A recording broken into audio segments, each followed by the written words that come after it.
ಅಬ್ದುಲ್ ಜಬ್ಬಾರ್ ಅವರನ್ನ ಕಾಂಗ್ರೆಸ್ ಪಕ್ಷದಿಂದ ಅಮಾನತುಗೊಳಿಸುವಂತಹ ನಿರ್ಧಾರವನ್ನು ತೆಗೆದುಕೊಳ್ಳಲಾಗಿದೆ. ಈ ಬೆಳವಣಿಗೆ ಈಗ ಸಾಕಷ್ಟು ಇಂಟ್ರೆಸ್ಟಿಂಗ್ ಡೆವಲಪ್ಮೆಂಟ್ಗಳಿಗೆ ಕಾರಣ ಆಗ್ತಾ ಇದೆ. ಸಿಎಂ ನಿವಾಸದಲ್ಲಿ ಬೆಳವಣಿಗೆ ನಡೀತಾ ಇದೆ. ಸಿಎಂ ನಿವಾಸಕ್ಕೆ ಸಲೀಂ ಅಹಮದ್, ರಿಜ್ವಾನ್ ಅರ್ಷದ್ ದೌಡಾಯಿಸಿದ್ದಾರೆ. ಇಬ್ಬರು ನಾಯಕರಿಗೆ ಸಿಎಂ ಸಿದ್ದರಾಮಯ್ಯ ಬುಲಾವ್ ಕೊಟ್ಟಿದ್ರು. ಆ ಹಿನ್ನೆಲೆಯಲ್ಲಿ ಇಬ್ಬರು ಕೂಡ ಮುಖ್ಯಮಂತ್ರಿಗಳ ನಿವಾಸಕ್ಕೆ ಆಗಮಿಸಿದ್ದಾರೆ. ಇಬ್ಬರು ನಾಯಕರ ಜೊತೆಗೆ ಸಿಎಂ ಸಿದ್ದರಾಮಯ್ಯ ಮಾತುಕತೆ ನಡೆಸಿದ್ದಾರೆ. ಜಮೀರ್ ವಿರುದ್ಧ ಆರೋಪವನ್ನ ಮಾಡಿದಂತಹ ಸಲೀಂ ಹಾಗೂ ರಿಜ್ವಾನ್. ಹೀಗಾಗಿ ಈ ಬೆಳವಣಿಗೆ ಈಗ ಕುತೂಹಲವನ್ನು ಮೂಡಿಸಿದೆ. ಕಾಂಗ್ರೆಸ್ ಪಾಳೆಯದ ಬೆಳವಣಿಗೆ. ಒಂದು ಕಡೆಯಲ್ಲಿ ಜಬ್ಬಾರ್ ಅಮಾನತು ಮಾಡುವಂತಹ ನಿರ್ಧಾರವನ್ನ ತೆಗೆದುಕೊಳ್ಳಲಾಗಿದೆ. ಈ ಒಂದು ಸಂದರ್ಭದಲ್ಲಿ ಸಿಎಂ ನಿವಾಸಕ್ಕೆ ಜಬ್ಬಾರ್ ವಿರುದ್ಧ ಆರೋಪವನ್ನು ಮಾಡಿದಂತಹ, ಜಮೀರ್ ವಿರುದ್ಧ ಆರೋಪವನ್ನು ಮಾಡಿದಂತಹ ಸಲೀಂ ಅಹ್ಮದ್ ಹಾಗೂ ರಿಜ್ವಾನ್ ಅರ್ಷದ್ ಅವರಿಗೆ ಮುಖ್ಯಮಂತ್ರಿಗಳು ಬುಲಾವ್ ಕೊಟ್ಟಿದ್ರು. ಅವರಿಬ್ಬರೂ ಕೂಡ ಈಗ ಮುಖ್ಯಮಂತ್ರಿಗಳ ನಿವಾಸಕ್ಕೆ ಭೇಟಿ ನೀಡಿ ಅಲ್ಲಿ ಈಗ ಮಾತುಕತೆಯನ್ನ ನಡೆಸ್ತಾ ಇದ್ದಾರೆ. ಹೆಚ್ಚಿನ ಡೀಟೇಲ್ಸ್ ಕೊಡ್ತಾರೆ ನಮ್ಮ ಪ್ರತಿನಿಧಿ ವಿದ್ಯೆ. ಇದೀಗ ನಮ್ಮ ಜೊತೆಗೆ ದೂರವಾಣಿ ಸಂಪರ್ಕದಲ್ಲಿದ್ದಾರೆ. ವಿದ್ಯೆ, ಇದೀಗ ಅಬ್ದುಲ್ ಜಬ್ಬಾರ್ ಅವರ ಅಮಾನತು ಕಾಂಗ್ರೆಸ್ನಲ್ಲಿ ಇಂಟ್ರೆಸ್ಟಿಂಗ್ ಡೆವಲಪ್ಮೆಂಟ್ಗೆ ಕಾರಣ ಆಗ್ತಾ ಇದೆ. ಸಿಎಂ ನಿವಾಸದಲ್ಲಿ ಏನ್ ಬೆಳವಣಿಗೆ ಆಗ್ತಾ ಇದೆ? ಖಂಡಿತವಾಗ್ಲೂ ಮಧುಕರ್, ಅಬ್ದುಲ್ ಜಬ್ಬಾರ್ ಅವರು ಕೂಡ ಇದನ್ನ ಊಹೆ ಮಾಡಿರ್ಲಿಲ್ಲ. ಅಬ್ದುಲ್ ಜಬ್ಬಾರ್ ಅವ್ರನ್ನ ಈಗ ಪ್ರಾಥಮಿಕ ಸ್ಥಾನದಿಂದ ಅಮಾನತನ್ನ ಮಾಡಿರುವಂತದ್ದು. ಈಗಾಗ್ಲೇ ಅಬ್ದುಲ್ ಜಬ್ಬಾರ್ ಅವರು ಅಲ್ಪಸಂಖ್ಯಾತರ ಘಟಕದ ಅಧ್ಯಕ್ಷ ಸ್ಥಾನಕ್ಕೆ ಅವರೇ ಸ್ವತಃ ರಾಜೀನಾಮೆಯನ್ನ ಕೊಟ್ಟಿದ್ರು. ಅದಾದ ಬಳಿಕವೂ ಕೂಡ ಅವರನ್ನ ಸದಸ್ಯತ್ವ ಸ್ಥಾನದಿಂದ ತೆಗಿತಾರೆ ಅಂತ ಹೇಳಿ ಯಾರು ಕೂಡ ಊಹೆ ಮಾಡಿರ್ಲಿಲ್ಲ. ಇವತ್ತು ದಿಢೀರನ ಬೆಳವಣಿಗೆ ಆಗಿರುವಂತದ್ದು. ಅಂದ್ರೆ ದಾವಣಗೆರೆ ದಕ್ಷಿಣ ಬೈ ಎಲೆಕ್ಷನ್ ವಿಚಾರವಾಗಿ ಎಷ್ಟು ಸೀರಿಯಸ್ ಆಗಿದೆ ಹೈಕಮಾಂಡ್ ಅನ್ನುವಂಥದ್ದು ಈ ವಿಚಾರದಿಂದ ಗೊತ್ತಾಗುತ್ತೆ. ನಜೀರ್ ಅಹಮದ್ ಅವರು ಕೂಡ 2 ದಿನಗಳ ಕಾಲ ಅವರಿಗೆ ಅವಕಾಶವನ್ನ ಮಾಡಿಕೊಟ್ಟಿದ್ರು.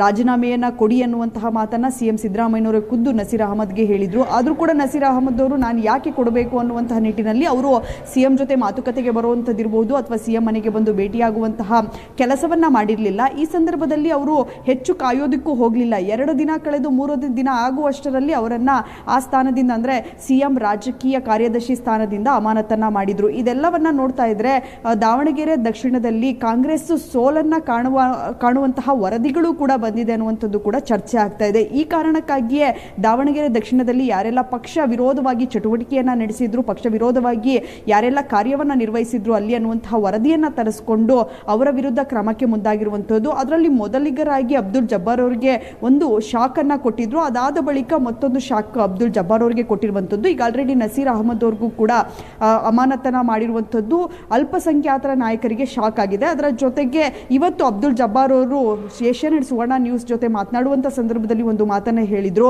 ನಮ್ಮವರೇ ನಮ್ಮ ಹೆಗಲ ಮೇಲೆಯೇ ಅವರು ಗನ್ನನ್ನ ಇಟ್ಟು ನಮಗೆ ಗುಂಡು ಹೊಡೆಯುವಂತಹ ಕೆಲಸವನ್ನ ಮಾಡ್ತಾ ಇದ್ದಾರೆ ಅನ್ನುವಂತಹ ಮಾತನ್ನ ಹೇಳಿದ್ರು. ಇದೆಲ್ಲೋ ಒಂದು ಕಡೆ ಅಲ್ಪಸಂಖ್ಯಾತರ ನಾಯಕರನ್ನೇ ಮುಂದಿಟ್ಟುಕೊಂಡು ಅಲ್ಪಸಂಖ್ಯಾತರ ಪಾನನ್ನ ಮೂವ್ ಮಾಡುವಂತಹ ಕೆಲಸವನ್ನ ಮಾಡಿದ್ದಾರೆ. ಅಲ್ಪಸಂಖ್ಯಾತರ ನಾಯಕರ ಮೇಲೆ ಈಗ ಆಲ್ರೆಡಿ ಕಾಂಗ್ರೆಸ್ ಕ್ರಮವನ್ನ ತೆಗೆದುಕೊಳ್ತಾ ಇರುವಂತದ್ದನ್ನ ನೋಡ್ತಾ ಇದ್ರೆ ಹೈಕಮಾಂಡ್ ಈ ವಿಚಾರವಾಗಿ ತುಂಬಾ ಸೀರಿಯಸ್ ಆಗಿದೆ. ಈ ಕಾರಣಕ್ಕಾಗಿಯೇ ರಾಜ್ಯ ರಾಜಕಾರಣದಲ್ಲಿ ಸಾಕಷ್ಟು ಬೆಳವಣಿಗೆ ಆಗ್ತಾ ಇರುವಂತದ್ದು. ಇದರ ಬೆನ್ನಲ್ಲೇ ಸಿಎಂ ನಿವಾಸಕ್ಕೆ ಕೂಡ ನಾಯಕರನ್ನ ಕರೆಸಿದ್ದಾರೆ. ಯಾರೆಲ್ಲ ಪತ್ರಿಕಾಗೋಷ್ಠಿಯಲ್ಲಿ ಭಾಗಿಯಾಗಿದ್ರು ಆ ನಾಯಕರನ್ನ ಕರೆಸಿ ಸಿಎಂ ಮಾತುಕತೆಯನ್ನ ಮಾಡ್ತಾ ಇರುವಂತದ್ದು. ಏನೆಲ್ಲ ಇತ್ತೀಚೆಗೆ ಬೆಳವಣಿಗೆ ಆಯಿತು ಆ ವಿಚಾರವಾಗಿ ಸಿಎಂ ಮಾತುಕತೆಯನ್ನ ಮಾಡ್ತಾ ಇದ್ದಾರೆ. ಮಾತುಕತೆಯ ಬಳಿಕ ಏನಾಗುತ್ತೆ ಅನ್ನುವಂಥ ಸದ್ಯಕ್ಕೆ ಕುತೂಹಲ ಇದೆ. ಆದ್ರೆ ಇಲ್ಲಿಯವರೆಗಿನ ಮಾಹಿತಿ ಪ್ರಕಾರ ಅಬ್ದುಲ್ ಜಬ್ಬಾರ್ ಅವರು ಮತ್ತು ನಜೀರ್ ಅಹಮದ್ ಅವರ ವಿರುದ್ಧ ಕ್ರಮವನ್ನ ತೆಗೆದುಕೊಂಡಿದ್ದಾರೆ. ಆದ್ರೆ ಜಮೀರ್ ಅಹಮದ್ ಅವರ ವಿರುದ್ಧ ಕೂಡ ಕ್ರಮ ಆಗಬೇಕು ಅನ್ನುವಂತಹ ನಿಟ್ಟಿನಲ್ಲಿ ಸಾಕಷ್ಟು ಜನ ಒತ್ತಡವನ್ನ ಹಾಕ್ತಾ ಇದ್ದಾರೆ ಹೈಕಮಾಂಡ್ ಮೇಲೆ ಅನ್ನುವಂತಹ ಮಾಹಿತಿ ಸದ್ಯಕ್ಕಿದೆ. ಆದ್ರೆ ಜಮೀರ್ ಅಹಮದ್ ಅವರ ವಿರುದ್ಧ ಕ್ರಮವನ್ನ ತೆಗೆದುಕೊಳ್ಳುತ್ತಾ ಹೈಕಮಾಂಡ್ ಅಥವಾ ಇಲ್ವಾ ಅನ್ನುವಂಥದ್ದನ್ನ ಸದ್ಯಕ್ಕೆ ಕಾದು ನೋಡಬೇಕಾಗಿದೆ. ಮಧುಕರ್, ಇದೀಗ ಕಾಂಗ್ರೆಸ್ನಲ್ಲಿ ಈ ಒಂದು ಬೆಳವಣಿಗೆಯಿಂದಾಗಿ ಮುಸ್ಲಿಂ ನಾಯಕರಲ್ಲೇ ಇದೀಗ ಸಂಪೂರ್ಣವಾಗಿ ವಿಭಾಗ ಕಂಡು ಬರ್ತಾ ಇದೆ, ಪ್ರತ್ಯೇಕಗೊಂಡಿರುವಂತದ್ದು. ಈ ಒಂದು ಹಿನ್ನೆಲೆಯಲ್ಲಿ ಈಗ ಒಂದು ಕಡೆಯಲ್ಲಿ ಮುಖ್ಯಮಂತ್ರಿ, ಮತ್ತೊಂದು ಕಡೆಯಲ್ಲಿ DK ಶಿವಕುಮಾರ್ ಅವರು ಇವರಿಬ್ರು ಕೂಡ ಕೂತು ಮಾತನಾಡುವಂತಹ ಹಂತಕ್ಕೆ ಬಂದೇ ಇಲ್ವಾ ಹಾಗಾದ್ರೆ ಈ ವಿಚಾರವಾಗಿ? ಮಧುಕರ್, ಇದನ್ನ ಹೈಕಮಾಂಡ್ ಮಾಡ್ತಾ ಇರುವಂಥದ್ದು ಅನ್ನುವಂಥ ನಿಟ್ಟಿನಲ್ಲಿ ಎಲ್ಲರೂ ಕೂಡ ಹೇಳ್ತಾ ಇದ್ದಾರೆ. ಆದರೆ ಅಧ್ಯಕ್ಷರಾಗಿರುವಂತಹ DCM DK ಶಿವಕುಮಾರ್ ಅವರು ಆರ್ಡರ್ ಮಾಡ್ತಾರೆ ಹೊರತು ಅದೆಲ್ಲವೂ ಕೂಡ ಹೈಕಮಾಂಡ್ನಿಂದ ಬರ್ತಾ ಇರುವಂತಹ ಆದೇಶ ಅನ್ನುವಂಥ ಚರ್ಚೆ ಕೂಡ ನಡೀತಾ ಇದೆ. ಆದರೆ CM ಮತ್ತು DCM ನಿನ್ನೆ KPCCಯಲ್ಲಿ ನಡೆದಂತಹ ಕಾರ್ಯಕ್ರಮದಲ್ಲಿ ಪಕ್ಕನೇ ಕೂತು ಅವರು ಸ್ವಲ್ಪ ಹೊತ್ತು ಮಾತುಕತೆಯನ್ನ ಮಾಡಿದ್ರು. ಅದಾದ ಬಳಿಕ ಅವರು ಮಾತುಕತೆಯನ್ನ ಮಾಡುವಂತಹ ಕೆಲಸವನ್ನ ಮಾಡಲಿಲ್ಲ.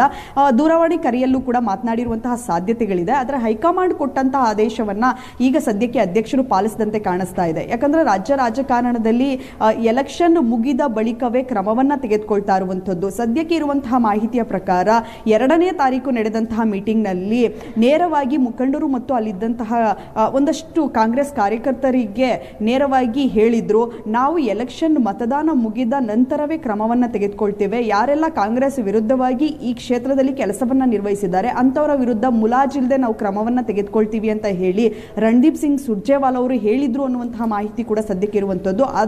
ಅದೇ ನಿಟ್ಟಿನಲ್ಲಿ ಈಗ ಅವರು ಕ್ರಮವನ್ನ ತೆಗೆದುಕೊಳ್ತಾ ಇರುವಂತದ್ದು. ಸೊ ಅವರು ಕ್ರಮವನ್ನ ಜರುಗಿಸೋದಿಕ್ಕೆ ಅದೇ ನಿಟ್ಟಿನಲ್ಲಿ ಮುಂದಾಗಿದ್ದಾರೆ. ಆದರೆ ಮುಂದಿನ ದಿನಗಳಲ್ಲಿ ಯಾರಿಗೆ ಈ ರೀತಿಯಾದಂತಹ ಶಾಕ್ ಅನ್ನ ಕೊಡ್ತಾರೆ, ಅದರ ಜೊತೆಗೆ ಯಾರ ವಿರುದ್ಧ ಕ್ರಮವನ್ನ ತೆಗೆದುಕೊಳ್ತಾರೆ ಅನ್ನುವಂಥದ್ದು ಸದ್ಯಕ್ಕೆ ಇರುವಂತಹ ಕುತೂಹಲ. ಯಾಕಂದ್ರೆ ಜಬ್ಬಾರ್ ಅವರ ವಿರುದ್ಧ ಕೂಡ ನೇರವಾಗಿ ಅವರು ಕ್ರಮವನ್ನ ತೆಗೆದುಕೊಳ್ಳೋದಕ್ಕೆ ಮುಂದಾಗಿರಲಿಲ್ಲ. ಅವರ ವಿರುದ್ಧವಾಗಿ ಅವರು ಮಾತನಾಡಿರುವಂತಹ ಆಡಿಯೋ ಒಂದು ಈಗ ಆಲ್ರೆಡಿ ಹೈಕಮಾಂಡ್ ಕೈ ಸೇರಿದೆ, ನಾಯಕರ ಕೈ ಸೇರಿದೆ. ಈ ಕಾರಣಕ್ಕಾಗಿ ಅವರನ್ನ ವಜಾ ಮಾಡಲಾಗಿದೆ ಅನ್ನುವಂತಹ ಮಾತು ಕೂಡ ಸದ್ಯಕ್ಕೆ ಇದೆ. ಸೊ ಮುಂದಿನ ದಿನಗಳಲ್ಲಿ ಯಾರಾದರೂ ವಿರುದ್ಧ ಅಂತಹ ಪ್ರಬಲ ಸಾಕ್ಷಿಗಳೇನಾದರೂ ಸಿಕ್ಕರೆ ಅವರ ವಿರುದ್ಧವೂ ಕೂಡ ಕ್ರಮ ತೆಗೆದುಕೊಳ್ಳುವಂತಹ ಸಾಧ್ಯತೆ ಹೆಚ್ಚಾಗಿ ಕಾಣ್ತಾ ಇದೆ. Madhukar, thank you Vidya ಡೀಟೇಲ್ಸ್ಗೆ.